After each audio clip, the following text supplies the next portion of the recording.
of that piece. So the story, even though there's no sign explaining it, the story of that piece is being handed down as lore, which I just find so heartening and wonderful. Finally, the last artist that I want to talk about is Robert Peppers. Robert Peppers is a professor of art in Ohio. And when he first came to us, he actually came as to do a show in the gallery. And what you see here is the gallery as it looked for his show. You can't actually see anything because there was a wall across the front, so you can't actually see the art. And that had to do with how many walls we needed to have the art. So you kind of came into the space. This is a piece, this one here, is a piece that was in the show and which now actually belongs to us at Wesley. It was made out of debris from a church that in the South, and this is a long time ago, so I'm going to get the story completely wrong. So you're just going to get the gist of it. He took a group of students down to a place in the South where there had been church burnings, and they went to help rebuild the churches. And he brought back debris from several of those churches and used it in his work. That you can't really see that in this piece. What you can see is mostly just color and these little angel-y toy things that he put into the surface. And what you also can't see is this thing glows in the dark. He used glow-in-the-dark paint. So if it's in a room where the lights are on all day and then you turn out the lights, it has this eerie green glow. It's very mysterious. But it's something about his understanding, and putting it into words just never does it justice, about the redemption of these churches, of the redemption of the debris, about the light of the fire and the light of God. But I also want to say that when he did this piece, he was not a professing Christian. And when he did this show, it was a show full of crosses. The show was called Cross Purposes. All of the pieces in the show were these pieces, this shape, 6 feet tall, that all had different imagery or different surface treatments. But he didn't want to say at that time that he was Christian. But because of what happened in the conversations with him, when he came back to us just a couple of years ago, invited as an artist in residence, he talked about his first experience with us and his experience of hospitality and how he now goes to church. So this conversation really does go in both ways.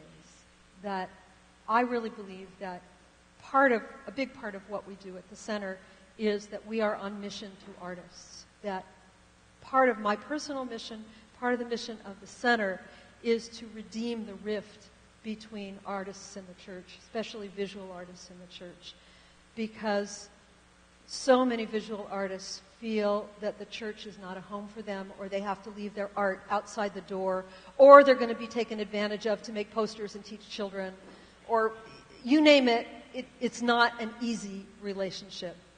And so part of what we're trying to do is what happened by the grace of God with Peppers, that he understood that the church is not necessarily what he thought it was.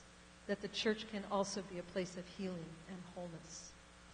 And his parting gift to us was not unlike Lauren's. This piece here, that's called Diversity Quilt, is made out of paper, and it is 8 feet tall. It's made on a full sheet of plywood. And it is not just his work. Every day at lunchtime, he would set up a table for people to make little pieces that were about this big out of paper with their initials and decorated any way they wanted to. So any old person who happened to come by that he could snag, not unlike Lauren, again, he got them to spend 5 or 10 minutes just kind of putting something together. And then when he had what he felt was enough, he got a few of his students who were working with him to help put the piece together as a whole piece, so that each individual piece you might not think is particularly wonderful, but the whole tapestry of it was wonderful. And I say was because it was just made out of construction paper and glue, and it has since fallen apart. So that is also something that I think is important, is that art does not need to be permanent. We don't need to turn our churches into museums. That's a whole other lecture, which I'm not going to spend too much time on, but I just want to kind of throw that stone in the water and let its ripples move out.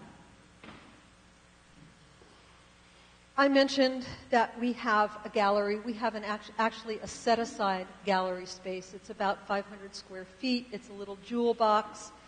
And it was dedicated in 1989 due to the gift of Arthur Dadian in memory of his late wife.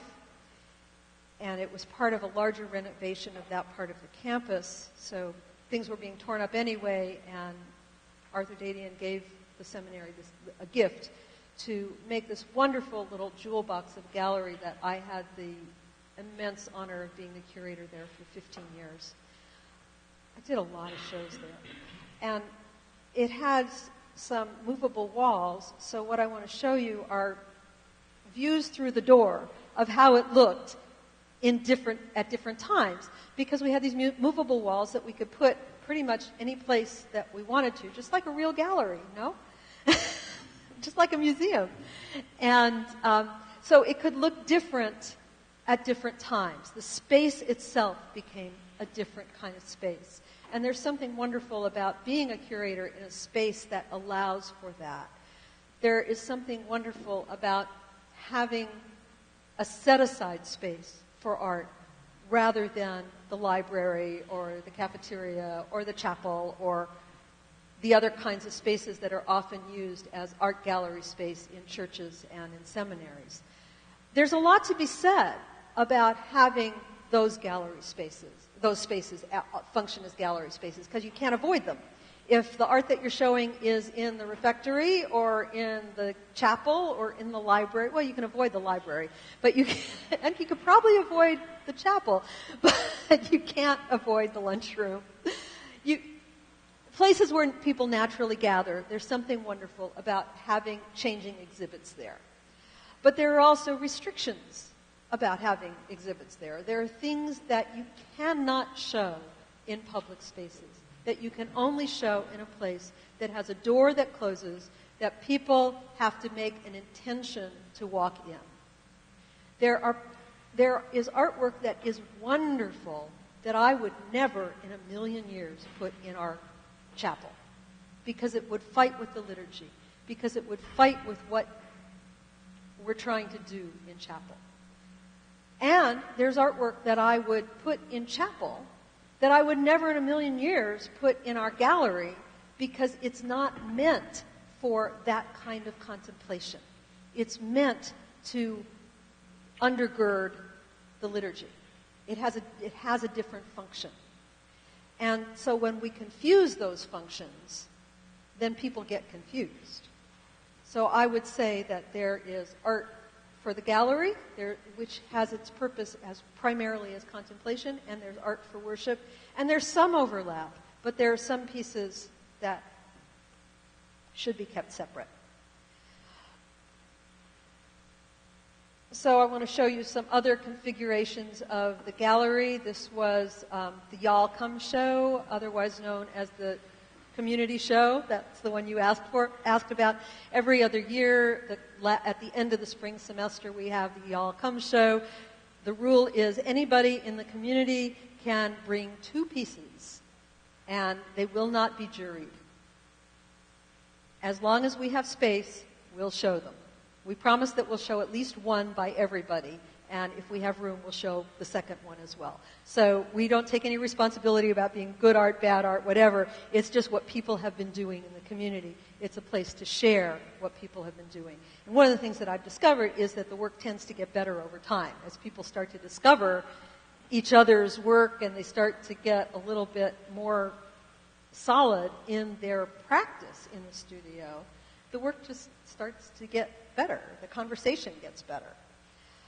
This was a single piece that was in the gallery all by itself. It was a gift of the artist, from the artist's wife, actually. The artist had been scheduled to come to us as an artist in residence, and between the time he was invited and the time he was scheduled to come, he unfortunately died.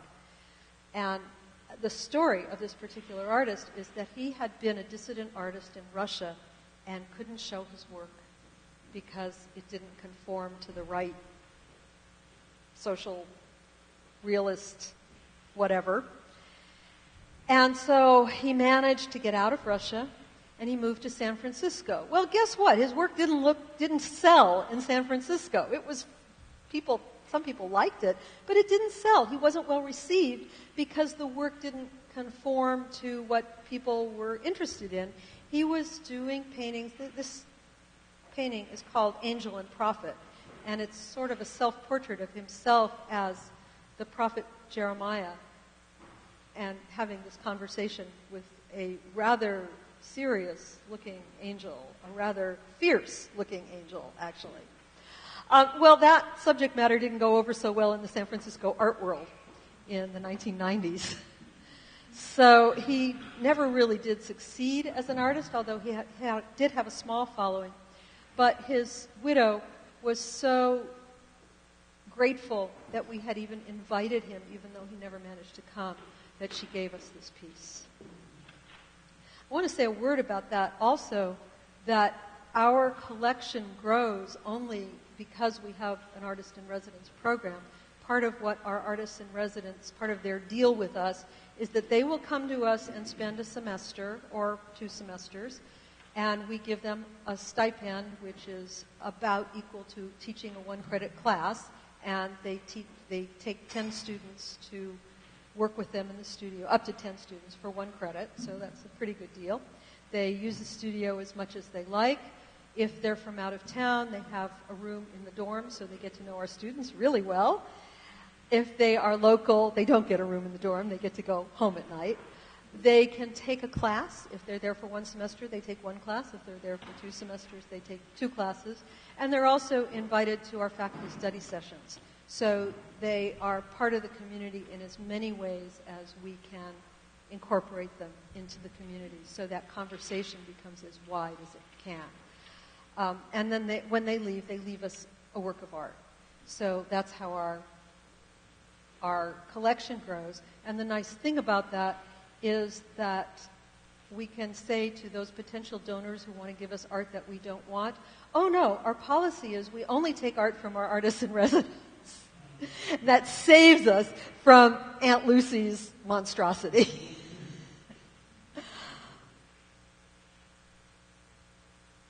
But our program, the Center for the Arts and Religion, is more than visual art. We have music. Our music program is primarily church music. Our professor of sacred music is Eileen Gunther, who is currently the president of the American Organist Guild, along with her other duties. She's a very fine organist. She's a great choir director, and she also teaches a class which I don't know its proper name, but it's remedial music for pastors.